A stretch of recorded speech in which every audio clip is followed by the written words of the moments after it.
અમે પિક્ચર જોવા જવાના હોઈએ તો અચૂક સંજય મોડો હોય.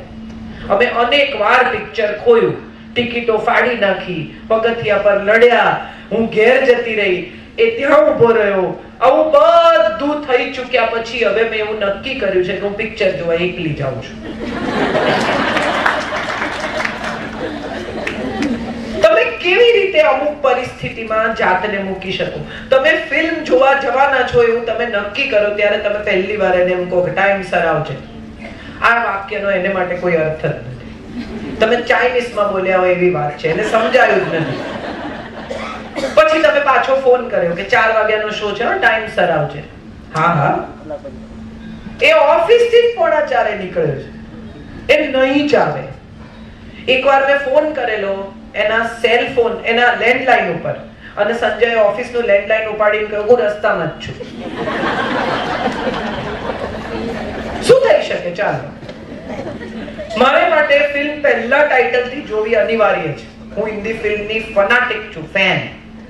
હવે એવું નક્કી થઈ ગયું કે એને અને ઊંઘી જાય તમારી બાજુમાં એટલે તમારે જગાડવાનો, પિક્ચર જો, પણ એને નથી જોવું. એ તમારા સુખ ખાતર તમારી જોડે આવે છે, તો એનો આભાર માનો. મને એવું લાગે કે એને પિક્ચર જોવું જ જોઈએ તો હું 2 ટિકિટ મંગાવું, એની ટિકિટ એને આપી દઉં. એ એના સમયે આવે અને પછી મને પૂછે શું પતી ગયું? કેમ ન જીવી શકાય આ રીતે? એવો મારો સવાલ છે. બધા મારી જ રીતે, મારી જ દુનિયામાં સેટલ થાય. હું કહું એ જ ફ્રેમમાં ફિટ થાય. હું કહું એટલા જ વાગે ખાઈ લે, હું કહું એટલા જ વાગે નાઈ લે. રવિવારે 10, 10:30 વાગે, એમ કે નાઈ લો તો પછી કપડાં ધોવાઈ જાય, જમી લો તો પછી બાઈ આવી જાય. આપણે બાઈને પગાર આપીએ છીએ કે બાઈ આપણને આપે? એને 4 વાગે જમવું છે યાર. એને સવારે બ્રેકફાસ્ટ કર્યો, બહુ નાસ્તો ના કરજો પછી જમશો નહીં. શેને માટે? એને બહુ નાસ્તો કરવો છે, એને નથી જમવું. આપણે બધા અજાણતા સામેની વ્યક્તિને આપણા કંટ્રોલમાં લેવાનો પ્રયત્ન કરીએ છીએ.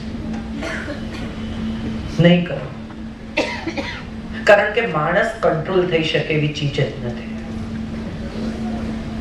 જો હોત તો ઈશ્વરે બધાને જુદી જુદી ફિંગરપ્રિન્ટ ન આપી હોત. બધા જ જુદા છે.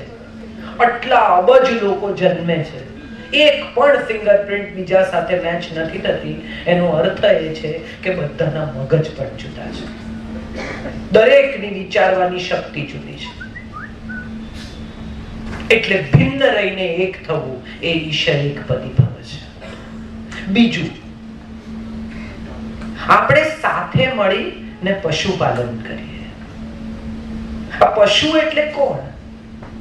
ગાય ભેંસ રાખીએ, કૂતરા પાડીએ, કાચબા વસાવીએ? ના, જગતના જીવોનું કલ્યાણ કરીએ. અને આપણે તો બધા જૈનત્વ સમજતા હોઈએ તો જગતના જીવનું કલ્યાણ એટલે શું? રોજ દાન આપવું, માણસોને જમાડવા? ના, તમારે ઘેર આવનારાને શાતા વળે. તમે જ્યાં જાઓ ત્યાં તમારી પ્રેઝન્સ થી શાતા વળે. બહુ નીચે ઉતરે અને સોસાયટીના લોકો કે આજે લડ્યા છે સાસુઓ, મોઢું જો ને. ના, એક વખત 2 જણા સાથે શોપિંગ કરતા હોય ને કોઈ એમ પૂછે કે માં દીકરી છો? મેં મારા મમ્મીનો ફોટો અપલોડ કરેલો તો લોકોએ નીચે એવું લખ્યું તમે એમના જેવા લાગો છો. મને એટલું બધું હસવું આવ્યું કે હું મારી સાસુ જેવી કેવી રીતે લાગી શકું. પણ મજાની વાત એ છે કે આ માં દીકરી ન હોય ને તોય ચાલે. આ પુત્ર વધુ છે એને દીકરી બનાવવાની જરૂરત જ નથી. તમારી પાસે એક દીકરી હોય તો સારી વાત છે. તમારી પાસે એક દીકરી ન હોય ને બનવા માંગે તો દીકરી બનાવો એ પણ સારી વાત છે. પણ એ નથી બનવા માંગતી, એને બહુ જ રહેવું છે, તો એને સ્નેહપૂર્ણ બહુ બનાવો. દીકરી બનાવવાની જે સ્ટ્રગલ છે ને આજકાલ બધા ઘરોમાં, મને એવું થાય છે કે દીકરી નહીં જ બને. તમારા પેટે નથી જન્મી, એ જુદી છે. તમારા ઘરમાં નથી ઉછરી, એને દીકરી ના બનાવો, પણ એને ગૃહલક્ષ્મી બનાવો. કેટલો સુંદર શબ્દ છે ગૃહલક્ષ્મી. આવો કોઈ શબ્દ જમાઈ માટે નથી.